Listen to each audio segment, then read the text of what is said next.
ಎಲ್ಲರಿಗೂ ಬೆಳಗ್ಗಿನ ಶುಭೋದಯ. ರಾಯರ ಪೂಜೆ ಸೇವೆ ಇವತ್ತು 3ನೇ ದಿನ. ಇವತ್ತು ತುಂಬ ಅಂದರೆ ತುಂಬ ವಿಶೇಷ ಅನ್ನಿಸ್ತಿದೆ ನನಗೆ. ತುಂಬ ಅಂದರೆ ತುಂಬ ಖುಷಿ ಆಗ್ತಿದೆ. ಇಷ್ಟು ದಿನ ಹೂ ಪ್ರಸಾದ ಕೊಟ್ಟಿದ್ದಕ್ಕೂ ಇವತ್ತು ಹೂ ಪ್ರಸಾದ ಕೊಟ್ಟಿದ್ದಕ್ಕೂ ತುಂಬ ಖುಷಿ ಆಯಿತು. ರಾಯರೇ, ಖಂಡಿತ ರಾಯರಿದ್ದಾರೆ. ಒಬ್ಬ ಅಕ್ಕ ಕೇಳಿದರು, ಇದು ನನ್ನ ಹತ್ರ ಕೇಳ್ತಿರೋದು 2ನೇ ಸರಿ ಅಕ್ಕ ಕೇಳ್ತಿದ್ರು, ಅಕ್ಕ ಈ ಥರ ನನ್ನ ಸಮಸ್ಯೆ ಇದೆ, ದಯವಿಟ್ಟು ರಾಯರ ಹತ್ರ ಹೂ ಪ್ರಸಾದ ಕೇಳಿ ಅಕ್ಕ ಅಂತ. ಆಯಿತು ಅಕ್ಕ, ಕೇಳ್ತೀನಿ ಅಂತ ಹೇಳಿದ್ದೆ. ಅವ್ರು ಬೆಳಗ್ಗೆ ಮೆಸೇಜ್ ಹಾಕಿದ್ರು, ಆಯಿತು ಅಕ್ಕ ಕೇಳ್ತೀನಿ ಅಂತ. ಪೂಜೆ ಎಲ್ಲ ಮಾಡಬೇಕಾದ್ರೆ ಮನಸ್ಸಲ್ಲಿ ಅಂದ್ಕೊಂಡು ಪೂಜೆ ಮಾಡೋಕ್ಕೆ ಸ್ಟಾರ್ಟ್ ಮಾಡಿದೆ. ರಾಯರ ಹತ್ರ ಅಂದ್ಕೊಂಡೆ, ರಾಯರೇ ಅವ್ರ ಪರಿಸ್ಥಿತಿ ಹೇಗಿದೆಯೋ ಬಿಟ್ಟಿದೆಯೋ ನನಗೆ ಗೊತ್ತಿಲ್ಲ, ಆದರೆ ಅವ್ರ ಜೊತೇಲಿ ನೀವು ಇರಬೇಕು, ಅವ್ರ ಮನೆಯಲ್ಲಿ ಸದಾ ನೀವು ಇರಬೇಕು, ಅವ್ರ ಜೊತೇಲಿ ನೀವು ಇರಬೇಕು, ಅವ್ರ ಎಲ್ಲ ಕಷ್ಟಕ್ಕೂ ನೀವು ಪರಿಹಾರ ಮಾಡಿಕೊಡ್ಬೇಕು, ಖಂಡಿತ ಮಾಡಿಕೊಡ್ತೀರ, ಅವ್ರ ಜೊತೆಗೆ ನೀವು ಇರಲೇಬೇಕು ರಾಯರೇ. ಅವರು 7 ದಿನ ನಿಮ್ಮ ಪೂಜೆನ ನಿಮ್ಮ ವ್ರತನ ಮಾಡ್ತಿದ್ದಾರೆ, ಯಾವುದೇ ಥರ ವಿಘ್ನ ಆಗದಾರ್ದಂಗೆ ನಿಮ್ಮ ಪೂಜೆ ಸೇವೆ ಮಾಡುವಂಥ ಭಾಗ್ಯ ಅವ್ರಿಗೆ ಕೊಡಿ, ಯಾವುದೇ ಥರ ಅಡೆತಡೆಗಳು ಬರಬಾರ್ದು ರಾಯರೇ, ದಯವಿಟ್ಟು ಇದೊಂದು ಕೋರಿಕೆನೇ ನಡೆಸ್ಕೊಡಿ ರಾಯರೇ ಅಂತ ಹೇಳಿದೆ.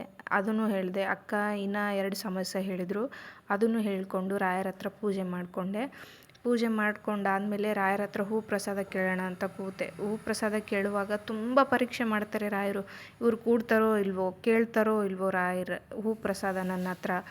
ಎಷ್ಟು ಶ್ರದ್ಧೆಯಿಂದ ಕೇಳ್ತಾರೆ, ಎಷ್ಟು ಭಕ್ತಿಯಿಂದ ಕೇಳ್ತಾರೆ ಅನ್ನೋದು ರಾಯರು ತುಂಬ ಅಂದರೆ ತುಂಬ ಪರೀಕ್ಷೆ ಮಾಡ್ತಾರೆ. ತುಂಬ ತಾಳ್ಮೆನೂ ಪರೀಕ್ಷೆ ಮಾಡ್ತಾರೆ, ಅಡೆತಡೆಗಳೂ ಕೊಡ್ತಾರೆ. ಅದೆಲ್ಲ ಮೀರಿ ರಾಯರ ಹತ್ರ ದೃಢ ಸಂಕಲ್ಪ ಮಾಡಿಕೊಂಡು ಒಂದೇ ಮನಸ್ಸಿಂದ ಕೂತ್ರೆ ಖಂಡಿತ ರಾಯರು ಹೂ ಪ್ರಸಾದ ಕೊಟ್ಟೇ ಕೊಡ್ತಾರೆ. ಇವತ್ತು ಭಾಳ ಅಂದರೆ ಭಾಳ ವಿಶೇಷ. ಯಾಕಂದರೆ ನಾನು ಕೇಳ್ತಾ ಇದ್ದೆ, ರಾಯರೇ ನನಗೂ ಆಶೀರ್ವಾದ ಮಾಡಿ, ನನ್ನ ಜೊತೆಗೆ ನೀವು ಇದ್ದೀರಾ ಅಲ್ವಾ, ನನ್ನ ಮನೆಯಲ್ಲೂ ನೀವು ಇದ್ದೀರಾ ಅಲ್ವಾ ರಾಯರೇ, ನನಗೆ ಆಶೀರ್ವಾದ ಮಾಡಿ ಅಂತ ಕೇಳ್ತಾ ಇದ್ದೆ. ಕೇಳಬೇಕಾದ್ರೆ ರಾಯರು ತುಂಬ ಮನಸ್ಸು ಸಂಚಲ ಮಾಡ್ತಿದ್ರು. ಒಂದು ಸರಿ ಸಾಕು ಬಿಡಪ್ಪ, ರಾಯರು ಹೂ ಪ್ರಸಾದ ಕೊಡಲ್ಲ, ಸುಮ್ಮನೆ ಎದ್ದೋಗ್ಬಿಡೋಣ ಅಂತ ಅನ್ಕೋತಿದ್ದೆ. ಇನ್ನೊಂದು ಸತಿ ಇಲ್ಲ ರಾಯರು ಖಂಡಿತ ರಾಯರು ಹೂ ಪ್ರಸಾದ ಕೊಟ್ಟೇ ಕೊಡ್ತಾರೆ ಅಂತ ಕೇಳಬೇಕಾದ್ರೆ ರಾಯರು ಪರೀಕ್ಷೆನೆಲ್ಲ ಮಾಡಿದರು. ಆದರೆ ಆ ಪರೀಕ್ಷೆಯಲ್ಲಿ ನಾನು ಸೋತೋದೆ, ಆಗಲಿಲ್ಲ ನನಗೆ. ರಾಯರೇ, ತಪ್ಪು ಒಪ್ಪು ಎಲ್ಲ ನಿಮ್ಮದೇ ಅಂತ ನಾನು ಎದ್ಬಿಟ್ಟೆ.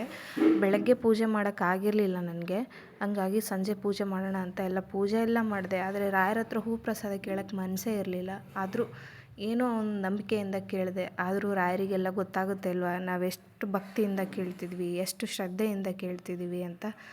ಅದೆಲ್ಲನೂ ಪರೀಕ್ಷೆ ಮಾಡಿದರು. ಆ ಪರೀಕ್ಷೆಯಲ್ಲಿ ನಾನು ರಾಯರು ಅಂದ್ಕೊಂಡಾಗೆ ಎದ್ದುಬಿಟ್ಟೆ, ಆಗಲಿಲ್ಲ. ಹೋಗಲಿ ಅಂತ ಬೆಳಗ್ಗೆ ಮಾಡೋಣ ಅಂತ ಎಷ್ಟು ಪ್ರಯತ್ನ ಮಾಡ್ತೀನಿ, ಬೆಳಗ್ಗೆ ಬೇಗ ಎದ್ದು ನಾನು ಪೂಜೆ ಮಾಡಬೇಕು ಅಂತ, ಆದರೆ ಆಗ್ತಿಲ್ಲ. ಆದರೂ ಖಂಡಿತ ಆಗಲ್ಲ ಅಂತ ಪೂಜೆ ಮಾಡೋದು ಬಿಡಲ್ಲ. ರಾಯರಿದ್ದಾರೆ, ರಾಯರನ್ನ ನಂಬಬೇಕು ಅಷ್ಟೇ. ಇಚ್ಛೆಯಿಂದ ಮನುಷ್ಯ ಯಾವುದೇ ಪೂಜೆ ಕಾಯ ಕಲ್ಪ ಮಾಡಿದ್ರೂ ಹಾಗೇ ಆಗುತ್ತೆ. ದೇವರೆಲ್ಲ ಬಯಸೋದು ಆಡಂಬರ ಅಲ್ವಲ್ಲ, ಬಯಸೋದು ಭಕ್ತಿಯಿಂದ ಪೂಜೆ ಮಾಡಿದರೆ ಯಾವ ದೇವರಾದರೂ ಖಂಡಿತ ಒಲಿತಾರೆ. ನಮ್ಮ ಮನೆ ದೇವರು ವೀರಭದ್ರೇಶ್ವರ ಕೃಪೆಯಿಂದ ಹಾಗೂ ರಾಘವೇಂದ್ರರ ಆಶೀರ್ವಾದದಿಂದ ನಾವು ತುಂಬ ಚೆನ್ನಾಗಿದ್ದೀವಿ. ರಾಯರು ಇವತ್ತು ವಿದ್ಯಾ ಅಕ್ಕ ಅಂತಿದ್ದಾರೆ, ಅವ್ರಿಗೆ ತುಂಬ ಅಂದರೆ ತುಂಬ ಚೆನ್ನಾಗಿ ಹೂ ಪ್ರಸಾದ ಕೊಟ್ಟರು. ರಾಯರೇ, ಅವ್ರ ಜೊತೆಗೆ ನೀವು ಇರಬೇಕು, ಅವ್ರ ಮನೇಲೂ ನೀವು ಇರಬೇಕು, ಅವ್ರ ಸೇವೆನ ನೀವು ಮಾಡಿಸ್ಕೋಬೇಕು, 7 ದಿನವೂ ಯಾವುದೇ ರೀತಿ ಅಡೆತಡೆ ಇಲ್ಲಾರ್ದೆ ನೀವು ಅವ್ರ ಸೇವೆ ಮಾಡಿಸ್ಕೋಬೇಕು ಅಂತ ಸಂಕಲ್ಪ ಮಾಡಿಕೊಂಡು ರಾಯರ ಹತ್ರ ಹೂ ಪ್ರಸಾದ ಕೇಳೋಕ್ಕೆ ಕೂತೆ. ಎಷ್ಟು ಚೆನ್ನಾಗಿ ಹೂ ಪ್ರಸಾದ ಕೊಟ್ಟರು ಅಂದರೆ ಅಷ್ಟು ಚೆನ್ನಾಗಿ ಹೂ ಪ್ರಸಾದ ಕೊಟ್ಟರು ರಾಯರು.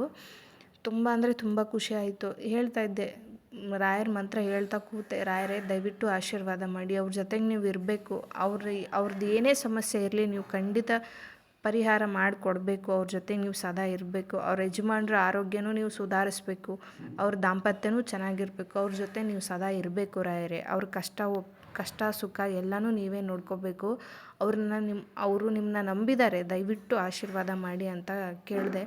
ರಾಯರು ತುಂಬ ಚೆನ್ನಾಗಿ ಹೂ ಪ್ರಸಾದ ಕೊಟ್ಟರು. ಎಷ್ಟು ಚೆನ್ನಾಗಿ ಹೂ ಪ್ರಸಾದ ಕೊಟ್ಟರು ಅಂದರೆ ನೋಡಿ, ಕೊನೆವರೆಗೂ ನೋಡಿ ಗೊತ್ತಾಗುತ್ತೆ ರಾಯರು ಎಷ್ಟು ಚೆನ್ನಾಗಿ ಹೂ ಪ್ರಸಾದ ಕೊಟ್ಟರು ಅಂತ. ವಿದ್ಯಾಕ್ಕ, ಯಾವುದೇ ರೀತಿ ಯೋಚನೆ ಮಾಡಬೇಡಿ, ಯಾವುದನ್ನು ತಲೆ ಕೆಡಿಸ್ಕೋಬೇಡಿ, ದಯವಿಟ್ಟು ರಾಯರನ್ನ ನಂಬಿ. ರಾಯರು ನಿಮ್ಮ ಜೊತೆಗಿದ್ದಾರೆ, ರಾಯರು ಎಲ್ಲೂ ಹೋಗಿಲ್ಲ, ನಿಮ್ಮ ಮನೇಲಿದ್ದಾರೆ, ನಿಮ್ಮ ಜೊತೆಯಲ್ಲಿದ್ದಾರೆ, ನೀವು ಮಾಡೋ ಪ್ರತಿಯೊಂದು ಕೆಲಸದಲ್ಲೂ ರಾಯರು ನಿಮ್ಮ ಜೊತೆಗಿದ್ದಾರೆ. ಇನ್ಮೇಲಿಂದ ರಾಯರು ಆಶೀರ್ವಾದ ನಿಮಗೆ ಸಿಕ್ತು ಅಂತ ಅಂದ್ಕೊಳ್ಳಿ. ಭಕ್ತಿಯಿಂದ ಭಕ್ತಿಯಿಂದ ಪೂಜೆ ಮಾಡಿ, ರಾಯರು ಖಂಡಿತ ನಿಮಗೂ ಹೂ ಪ್ರಸಾದ ಕೊಟ್ಟೇ ಕೊಡ್ತಾರೆ. ರಾಯರು ನಿಮ್ಮ ಜೊತೆಗಿದ್ದಾರೆ, ದಯವಿಟ್ಟು ನಂಬಿ ಆಯಿತಾ. ಒಂದು ಸರಿ ನಂಬೋದು, ಇನ್ನೊಂದು ಸರಿ ಇಲ್ಲ ಬೇಡ ಆ ಥರ ಮನಸ್ಸೆಲ್ಲ ಚಂಚಲ ಮಾಡ್ಕೋಬೇಡಿ. ದಯವಿಟ್ಟು ರಾಯರು ನಿಮ್ಮ ಜೊತೆಗಿದ್ದಾರೆ, ರಾಯರ ಪೂರ್ತಿ ಆಶೀರ್ವಾದ ನಿಮಗೆ ಸಿಕ್ಕಿದೆ. ದಯವಿಟ್ಟು ಕೊನೆವರೆಗೂ ವಿಡಿಯೋ ನೋಡಿ ಅಕ್ಕ. ನಿಮ್ಗೆ ಎಷ್ಟು ಚೆನ್ನಾಗಿ ಹೂ ಪ್ರಸಾದ ಕೊಟ್ಟಿದ್ದಾರೆ ಅಂದರೆ 2 ಕಣ್ಣು ಸಾಲದು, ರಾಯರು ಅಷ್ಟು ಚೆನ್ನಾಗಿ ಹೂ ಪ್ರಸಾದ ಕೊಟ್ಟಿದ್ದಾರೆ ನಿಮಗೆ. ತುಂಬ ತಾಳ್ಮೆಯಿಂದ ಇರಿ ಆಯಿತಾ. ನಿಮಗೆ ತಾಳ್ಮೆ ಕಡಿಮೆ ಅಂತ ಅನಿಸುತ್ತೆ ನನಗೆ. ನೀವು ತಾಳ್ಮೆಯಿಂದ ಇರಿ, ನಿಮ್ಗೆ ರಾಯರು ಖಂಡಿತ ಒಲಿತಾರೆ. ಹಾಗಂತೇಳಿ ಈಗ ರಾಯರು ಇಲ್ಲ ಅಂತ ಅಲ್ಲ, ನಿಮ್ಮ ಜೊತೆಗೆ ರಾಯರು ಇದ್ದಾರೆ. ದಯವಿಟ್ಟು ನಿಮ್ಮ ಆರೋಗ್ಯನೂ ಚೆನ್ನಾಗಿರುತ್ತೆ, ನಿಮ್ಗೆ ಹಸ್ಬೆಂಡ್ ಆರೋಗ್ಯನೂ ಚೆನ್ನಾಗಿರುತ್ತೆ, ನಿಮ್ಮ ದಾಂಪತ್ಯನೂ ಚೆನ್ನಾಗಿರುತ್ತೆ, ನಿಮ್ಮ ಸಂಸಾರನೂ ಚೆನ್ನಾಗಿರುತ್ತೆ. ನೀವು ಹೇಳಿದ್ರಲ್ಲ ನಿಮ್ಮ ತಂಗಿ ಪಾಪು ಅವರೂ ಚೆನ್ನಾಗಾಗ್ತಾರೆ, ಎಲ್ಲನೂ ಚೆನ್ನಾಗಾಗ್ತಾರೆ. ರಾಯರು ನಿಮ್ಮ ಜೊತೆಗಿದ್ದಾರೆ ಒಟ್ಟಿನಲ್ಲಿ ಆಯಿತಾ. ನಂಬಿ ರಾಯರಿದ್ದಾರೆ. ಹೂ ಪ್ರಸಾದ ಎಷ್ಟು ಚೆನ್ನಾಗಿ ಕೊಡ್ತಾರೆ ನೋಡಿ ವಿದ್ಯಾಕ್ಕ ನಿಮಗೆ. ರಾಯರ ಆಶೀರ್ವಾದ ಸಂಪೂರ್ಣವಾಗಿ ಸಿಕ್ಕಿದೆ ನಿಮಗೆ. ತುಂಬ ಅಂದರೆ ತುಂಬ ಖುಷಿ ಆಯಿತು. ನಿಮಗೆ ಖುಷಿ ಆಗುತ್ತೋ ಇಲ್ವೋ ನನಗಂತೂ ಗೊತ್ತಿಲ್ಲ, ಆದರೆ ರಾಯರು ನಿಮಗೆ ತುಂಬ ಚೆನ್ನಾಗಿ ಹೂ ಪ್ರಸಾದ ಕೊಟ್ಟರು. ನಂಗೆ ಭಾಳ ಸಂತೋಷ ಆಯಿತು. ಹಾಗೆ ನಾನು ನಿಮ್ಮದು ಸಂಕಲ್ಪ ಮಾಡಿಕೊಂಡು ನಿಮಗೆ ಹೂ ಪ್ರಸಾದ ಕೊಟ್ಟಾದಮೇಲೆ ನಾನು ಬೇಡ್ಕೊಂಡೆ, ರಾಯರೇ ನನಗೂ ಹೂ ಪ್ರಸಾದ ನೀಡಿ, ನನ್ನ ಜೊತೆಗೆ ನೀವು ಇದ್ದೀರಾ ಅಲ್ವಾ, ನನಗೂ ಆಶೀರ್ವಾದ ಮಾಡಿ ಅಂದರು ರಾಯರು. ಅದಕ್ಕೂ ನನಗೆ ಆಶೀರ್ವಾದ ಮಾಡಿದರು. ದಯವಿಟ್ಟು ನಂಬಿ ವಿದ್ಯಾಕ್ಕ, ನಿಮ್ಮ ಜೊತೆ ರಾಯರಿದ್ದಾರೆ. ಇನ್ಮೇಲಿಂದ ಸದಾ ರಾಯರು ನಿಮ್ಮ ಜೊತೆಗೇ ಇರ್ತಾರೆ. ನಿಮ್ಮ ಮನೇಲೂ ಇದ್ದಾರೆ, ನಿಮ್ಮ ಮನಸ್ಸಲ್ಲೂ ಇದ್ದಾರೆ, ನಿಮ್ಮ ಜೊತೆಗೇ ಇದ್ದಾರೆ ರಾಯರು ಆಯಿತಾ. ಯಾವುದೇ ರೀತಿ ಯೋಚನೆ ಮಾಡಬೇಡಿ ಅಕ್ಕ. ರಾಯರ ಆಶೀರ್ವಾದ ನಿಮಗೆ ಸಿಕ್ಕಿದೆ. ಕೊನೆಯ ತನಕ ವಿಡಿಯೋ ನೋಡಿ. ರಾಯರು ಎಷ್ಟು ಚೆನ್ನಾಗಿ ಹೂ ಪ್ರಸಾದ ನೀಡಿದ್ದಾರೆ ನಿಮಗೆ. ಏನೇ ಸಮಸ್ಯೆ ಇರಲಿ, ಅದೆಂಥ ಸಮಸ್ಯೆ ಇರಲಿ, ನಿಮಗೆ ಮಂಜು ಥರ ಕರಗೋಗುತ್ತೆ ಆಯಿತಾ. ಯಾವುದೇ ಥರ ಯೋಚನೆ ಮಾಡಬೇಡಿ ನೀವು. ರಾಯರು ನಿಮ್ಮ ಜೊತೆಗಿದ್ದಾರೆ ಅಕ್ಕ. ದಯವಿಟ್ಟು ಹೆದರಬೇಡಿ, ಕಣ್ಣಲ್ಲಿ ನೀರು ಹಾಕಬೇಡಿ, ಏನಪ್ಪ ದೇವರೇ ಇದು ಅಂತ. ಯಾವುದೇ ಸಮಸ್ಯೆ ಆಗೋಲ್ಲ, ನಿಮ್ಮ ಜೀವನ ಚೆನ್ನಾಗಿರುತ್ತೆ. ನೀವೇನು ಅಂದ್ಕೊಂಡಿದ್ದಾರೋ ಎಲ್ಲನೂ ಆಗುತ್ತೆ ಅಕ್ಕ, ಒಳ್ಳೆಯದಾಗುತ್ತೆ. ದಯವಿಟ್ಟು ಮನಸ್ಸನ್ನ ನೊಂದ್ಕೋಬೇಡಿ ಆಯಿತಾ. ರಾಯರು ನಿಮ್ಮ ಜೊತೆಗಿದ್ದಾರೆ. ಎಷ್ಟು ಚೆನ್ನಾಗಿ ಹೂ ಪ್ರಸಾದ ಕೊಡ್ತಾರೆ ನೋಡಿ. ಅದನ್ನಾದರೂ ನೋಡಿಕೊಂಡಾದರೂ ನೀವು ಧೈರ್ಯದಿಂದ ಜೀವನ ಮಾಡಿ. ಇನ್ಮೇಲಿಂದ ಯಾರ ಹತ್ರನೂ ಕುಗ್ಗಬೇಡಿ, ಯಾರ ಹತ್ರನೂ ಅಳಬೇಡಿ, ಕುಗ್ಗಬೇಡಿ. ಮನುಷ್ಯರನ್ನ ನಂಬೋದಕ್ಕಿಂತ ದೇವ್ರನ್ನ ನಂಬಿ, ರಾಯರನ್ನ ನಂಬಿ. ರಾಯರು ನಿಮ್ಮ ಜೊತೆಗೆ ಸದಾ ಇರ್ತಾರೆ ಆಯಿತಾ. ನಿಮ್ಮ ಜೊತೆ ಎಷ್ಟು ರಾಯರು ನೀವೆಷ್ಟು ಗಟ್ಟಿಯಾಗಿರ್ತೀರೋ ಅಷ್ಟೇ ಗಟ್ಟಿಯಾಗಿ ನಿಮ್ಮ ಜೊತೆ ರಾಯರು ಇರ್ತಾರೆ ವಿದ್ಯಾಕ್ಕ. ಇನ್ಮೇಲಿಂದ ಯಾವುದೇ ರೀತಿ ಸಮಸ್ಯೆನೂ ಆಗಲ್ಲ ನಿಮಗೆ. ನೀವು ಏನು ಅಂದ್ಕೊತೀರೋ ಅದೆಲ್ಲ ಆಗುತ್ತೆ. ಶ್ರದ್ಧಾ ಭಕ್ತಿ ನೇಮ ನಿತ್ಯ ಮಾಡಿಕೊಂಡು ರಾಯರನ್ನ ಪೂಜೆ ಮಾಡಿ, ರಾಯರು ಖಂಡಿತ ನಿಮಗೆ ಆಶೀರ್ವಾದ ಮಾಡೇ ಮಾಡ್ತಾರೆ. ಆದರೆ ನಂಬಿಕೆ ಇಡಿ ಆಯಿತಾ. ನನಗೆ ಹೂ ಪ್ರಸಾದ ಕೊಡಲಿಲ್ಲ, ನಾನು ಹಾಗಿಟ್ಟಿದ್ದಕ್ಕೆ ಹೂ ಪ್ರಸಾದ ಆಯ್ತೇನೋ, ಸರಿಯಾಗಿ ಇಡಲಾರ್ದಕ್ಕೆ ಹೂ ಪ್ರಸಾದ ಆಯ್ತೇನೋ, ಇವೆಲ್ಲ ಯೋಚನೆ ಮಾಡಬೇಡಿ ಆಯಿತಾ. ವಿದ್ಯಾಕ್ಕ, ರಾಯರು ನಿಮಗೆ ಎಷ್ಟು ಚೆನ್ನಾಗಿ ಹೂ ಪ್ರಸಾದ ಕೊಡ್ತಾರೆ ಅಂದರೆ ಅಷ್ಟು ಚೆನ್ನಾಗಿ ಹೂ ಪ್ರಸಾದ ಕೊಡ್ತಾರೆ ನೋಡಿ. ತುಂಬ ಅಂದರೆ ತುಂಬ ಖುಷಿ ಆಯಿತು ನನಗೆ. ಅಕ್ಕಂಗೆ ಹೂ ಪ್ರಸಾದ ಕೊಟ್ಟಿದ್ದಕ್ಕೆ ರಾಯರು ತುಂಬ ಖುಷಿ ಆಯಿತು. ರಾಯರು ಅವ್ರ ಜೊತೆಗಿದ್ದಾರೆ, ಅವ್ರ ಜೊತೆಯಲ್ಲೂ ಸದಾ ಇರ್ತಾರೆ ಅಂತ ನಂಗೆ ತುಂಬ ಖುಷಿ ಆಯಿತು. ದಯವಿಟ್ಟು ನೊಂದ್ಕೋಬೇಡಿ ವಿದ್ಯಾಕ್ಕ. ಇನ್ಮೇಲಿಂದ ಸದಾ ರಾಯರ ಸೇವೆಯಲ್ಲೇ ಮಾಡ್ತಾ ಬನ್ನಿ. ನಿಮಗೆ ಹೂ ಪ್ರಸಾದ ಕೊಟ್ಟೇ ಕೊಡ್ತಾರೆ. ರಾಯರು ನಿಮ್ಮ ಜೊತೆಗಿದ್ದೇ ಇರ್ತಾರೆ. ಯಾವುದೇ ರೀತಿ ಬೇಜಾರು ಮಾಡ್ಕೋಬೇಡಿ, ಏನಪ್ಪ ಇದು ಅಂತ. ರಾಯರು ನಿಮ್ಮ ಜೊತೆಗಿದ್ದಾರೆ. ಸಂಪೂರ್ಣ ಆಶೀರ್ವಾದ ಇವತ್ತು ನಿಮಗೆ ಸಿಕ್ತು. ನೀವೇನೋ ಸಂಕಲ್ಪ ಪೂಜೆ ಮಾಡ್ಕೋಬೇಕು ಅಂದ್ಕೊಂಡಿದ್ರಲ್ಲ, ಅದು ಯಾವುದೇ ರೀತಿ ಅಡೆತಡೆ ಇಲ್ಲಾರ್ದೆ ನಿಮ್ಮ ಪೂಜೆ ಆಗೇ ಆಗುತ್ತೆ ಅಕ್ಕ. ಸೇವೆ ಮಾಡ್ತೀರಾ. ಭಕ್ತಿಯಿಂದ ಪೂಜೆ ಮಾಡಿ. ರಾಯರು ನಿಮ್ಮ ಜೊತೆಗಿದ್ದಾರೆ ವಿದ್ಯಾಕ್ಕ. ಇಷ್ಟು ಹೇಳೋಕ್ಕೆ ಇಷ್ಟಪಡ್ತೀನಿ ಅಷ್ಟೇ. ನೋಡಿ ರಾಯರು ಎಷ್ಟು ಚೆನ್ನಾಗಿ ಹೂ ಪ್ರಸಾದ ಕೊಟ್ಟರು ನಿಮಗೆ.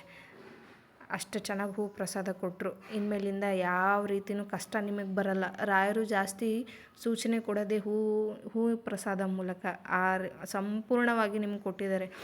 ಸರಿ ಕೇಳಿದ್ರೆ ಅಕ್ಕ ನಂಗೆ ವಿಡಿಯೋ ಮಾಡೋಕ್ಕಾಗಲಿಲ್ಲ ಅಂತ ನಾನು ನಿಮ್ಗೆ ಹೇಳಿದ್ದೆ. ಆದರೆ ಈ ಸರಿ ನಿಮ್ಮ ಸಲುವಾಗಿ ನಾನು ಖುದ್ದಾಗಿ ರಾಯರ ಹತ್ರ ತುಂಬ ಶ್ರದ್ಧಾ ಭಕ್ತಿಯಿಂದ ಕೇಳಿದ್ದೀನಿ ಅಕ್ಕ. ನೋಡಿ ಆಯಿತಾ.